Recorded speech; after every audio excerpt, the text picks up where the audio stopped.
Müslüman olmaları düşmanlık için yeterli bir sebep. Giyim kuşamları, yeme içmeleri, kültürleri farklı olduğu için, Müslüman oldukları için böyleler. Yüzyıllarca aynı topraklarda yaşadılar. Onlar ibadet ediyorlar, aynı bizim gibi.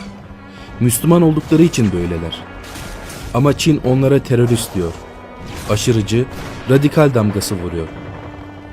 Böylece onlar toplama kamplarında Çin tarafından tecrit edildiler.